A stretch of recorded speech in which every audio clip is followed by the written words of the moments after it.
పర్వాలేదు.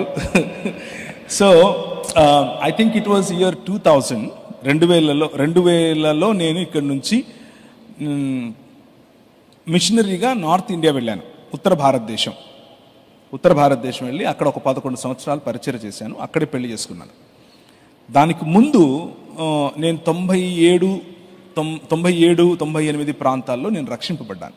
ఇక్కడ హైదరాబాద్లో నేను I gave my heart to the lord.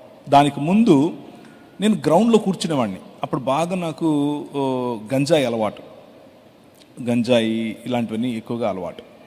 గ్రౌండ్లో కూర్చుని మేమందరం గంజాయి తాగుతూ ఉంటే ఆ గ్రౌండ్కు ఒకరోజు ఒక పెద్ద ఆయన వచ్చాడు. క్రిస్టియన్. నాకు పెద్దగా ఇంట్రెస్ట్ ఉండేది కాదు. క్రిస్టియన్ మీటింగ్స్ అంటే నాకు చాలా అస్సలు ఇష్టం ఉండేది కాదు. జోలికి కూడా వెళ్ళాను కాదు. ఆయన ఆ రోజుల్లో అంటే 95, 94, 96 ఆ రోజుల్లో పేర్లు పెట్టి పిలవటం మొదలుపెట్టాడు. ఆయన చెన్నైకి సంబంధించిన ఆయన్ని చూసి చాలామంది అదే చేయటం మొదలుపెట్టారు. బైబిల్లో కూడా అలాంటివి ఉంటే బాగుండేది. నేను చదివిన బైబిల్లో నాకు కనబడలేదు. అయితే నార్త్ ఇండియాకి నేను వెళ్ళే క్రమంలో నేను ప్రభుని అడిగాను, నాకేమొచ్చు అంటే తుమ్ ఆతా హై తుమ్ జాతా హై, ఇంతే వచ్చు హిందీ. అక్కడికి వెళ్ళిన తర్వాత వాక్యం చెప్పాలి, ఎలా చెప్పాలి అని ప్రార్థన చేశాను మోకాళ్ళ మీద పడి. నాకు ఐ వాంట్ దిస్ లాంగ్వేజ్. వరదలాగా హిందీ మాట్లాడగలిగాను. నేను ఏ స్కూల్కి వెళ్ళలేదు, ఏ టీచింగ్ ట్రైనింగ్ తీసుకోలేదు. వరదలాగా మాట్లాడాను. తిరిగి వచ్చిన తర్వాత తెలుగులో ఒక్క ముక్క రావట్లేదు.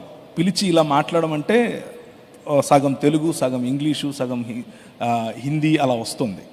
ఏం చేయాలి? మళ్ళీ మోకాళ్ళ మీద పడి ప్రార్థన చేశాను. Bless me with Telugu language. వరదలాగా వచ్చింది. నేను పుస్తకాలు రాస్తే కూడా ట్రాన్స్లేట్ చేసినట్లుగా అనిపించింది ప్రజలకు. ఎందుకంటే అంత స్పష్టంగా తెలుగులో రాశాడు అని అనుకున్నారు. But it is not a training. God gave that gift. So the gifts of Holy Spirit, శుద్ధాత్మని యొక్క వరాలు, they are still available for you and for me. మనకు పరిశుద్ధాత్మ వరాలు ఈ రోజుకు ఇప్పుడు అందుబాటులో ఉన్నాయి. And he is still active. He can heal people. He can give you language. He can call you by name. ఇక్కడ ఒక చిన్న nuance. This is where you need to differentiate. మా ఊర్లో అంటే హైదరాబాద్లో ఒక ఆయన ఉన్నాడు, బోర్డు పెట్టాడు. ఇక్కడ మగపిల్లలు పుట్టడం కోసం ప్రార్థన చేయబడును అని పెట్టాడు.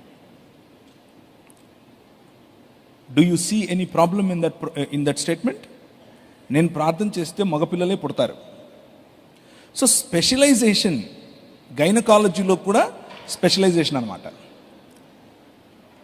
Holi Spirit doesn't teach you things like that. పరిశుద్ధాత్ముడు వాక్యానుసారంగానే, వాక్యంలో ఉన్న సత్యాలే మీకు చెప్తాడు. వాక్యంలో ఉన్న వాక్యాన్ని స్థిరపరచడం కోసం నీకు గిఫ్ట్స్ ఇస్తాడు. ఆ గిఫ్ట్స్ తీసుకుని అంగడి పెట్టుకుంటాను, దుకాణం పెట్టుకుంటాను అని అంటే ఆశీర్వాదమే నీకు శాపం అవుతుంది. God is a blessing to us. నాకు ఆశీర్వాదమి అని గొనిగితే దేవుడు అన్నాడు, పూరెళ్లను ఇస్తాను. ఎంత ఇస్తానంటే నేను నోట్లో పెట్టుకుంటే ముక్కులేకొచ్చి ఎంత ఇస్తానన్నాడు సంఖ్యాకాండంలో. ఆశీర్వాదం ఇస్తాడు. దాన్ని అంగడి చేస్తే, దాని ద్వారా లబ్ధి పొందాలని చూస్తే, దాని ద్వారా వ్యాపారం చేయాలి అని చూస్తే 33 రాలగొడతాడు కూడా. జాగ్రత్త పడాలి. So to answer my question at a larger level, name calling is a small thing. కానీ the gifts of Holy Spirit, they are still available for all of us. మనందరికీ పరిశుద్ధాత్మ దేవుని యొక్క వరములు అందుబాటులో ఉన్నాయి.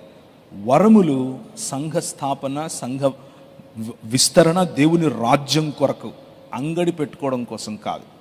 కళ్ళు మూసుకొని లచ్చమ్మ వచ్చిందా, 100 మంది ఉంటే ఒక లచ్చమ్మ గ్యారెంటీ ఉంటుంది. అర్థమవుతుందా?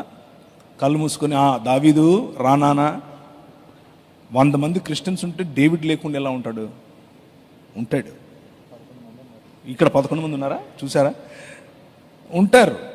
అది అలాంటి చీప్ ట్రిక్స్ దేవునికి అవమానకరం. దేవునికి అవమానకరం. అలాంటివి మనం ప్లే చేయకూడదు. కానీ పరిశుద్ధాత్మ వరములు ఉన్నాయి, వాడండి.